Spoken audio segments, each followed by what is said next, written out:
तुम्ही ज्यांचे जोड आहेत त्यांनी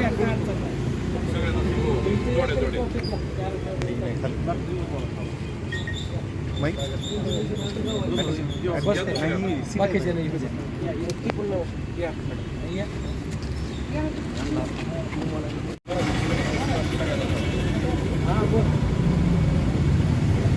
पुढे कोण आहे या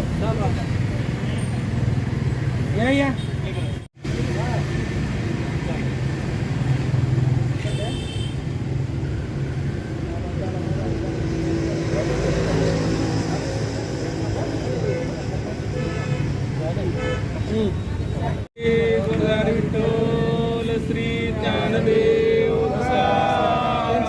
त्यांच्या हातात पंढरीनाथ महाराज की जय. येळकोट येळकोट येळकोट येळकोट. कोण टाकले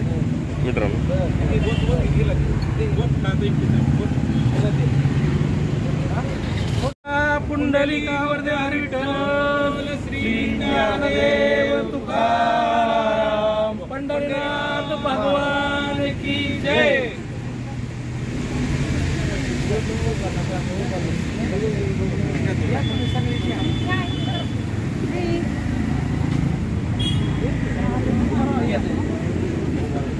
थोडं पलीकडून जा ना माग सर.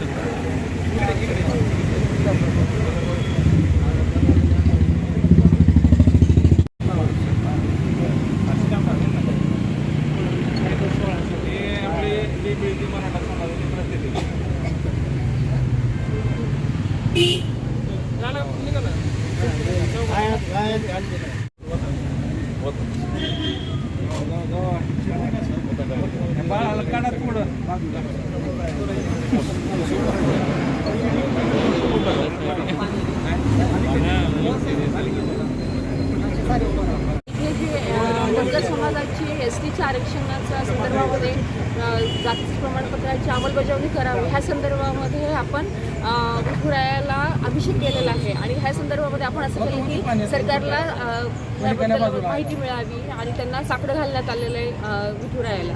तरी आमची सर्व धनगर समाजाची एवढीच मागणी आहे की ह्या हे केलेलं आहे आरक्षणाची मागणी जी केलेली आहे ती विठुरायाला जी अभिषेक घातलेला आहे तर त्याला सगळ्यांनी समर्थन केलं.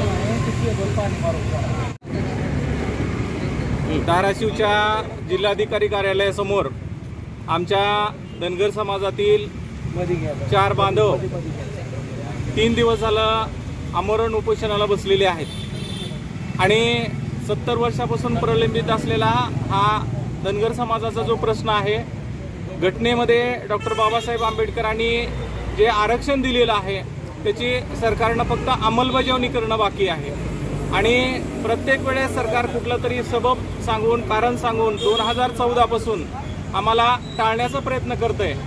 आज आषाढी एकादशी आहे आणि आषाढी एकादशीच्या निमित्तानं आपल्या महाराष्ट्राचे आराध्य असलेले पंढरीनाथ पांडुरंगाला आम्ही या ठिकाणी अभिषेक घालून साकडं घालतोय. देवा पांडुरंगा, महाराष्ट्राचे मुख्यमंत्री एकनाथ शिंदे यांना सद्बुद्धी मिळू दे, उपमुख्यमंत्री देवेंद्र फडणवीस यांना सद्बुद्धी मिळू दे, दुसरे उपमुख्यमंत्री अजितदादा पवार यांना सद्बुद्धी मिळू दे, महाराष्ट्र शासनाला सद्बुद्धी मिळू दे आणि महाराष्ट्र शासनाला त्या सद्बुद्धीनं एक आदेश काढायचा, पांडुरंगानं त्यांना आदेश द्यावा आणि महाराष्ट्र शासनानं धनगर समाजाच्या एसटीच्या आरक्षणाची अंमलबजावणी करावी आणि प्रमाणपत्र द्यावे. गोरगरीब खेड्यापाड्यात दऱ्यामध्ये राहणारा भटकंती करणारा हा धनगर समाज आहे. शिक्षणापासून कोसो दूर आहे, अतिशय दारिद्र्यामध्ये खितपत पडलेला आहे. अशा धनगर समाजाचा जो प्रश्न आहे डॉक्टर बाबासाहेब आंबेडकरांनी घटनेमध्ये सोडवलेला आहे. फक्त त्याची अंमलबजावणी करण्याची पांडुरंगानं सद्बुद्धी द्यावी अशी मीडियाच्या मार्फत मी सुद्धा सर्व तुमच्या मार्फत जिल्हाधिकाऱ्यामार्फत मी शासनाला विनंती करत आहे. धन्यवाद.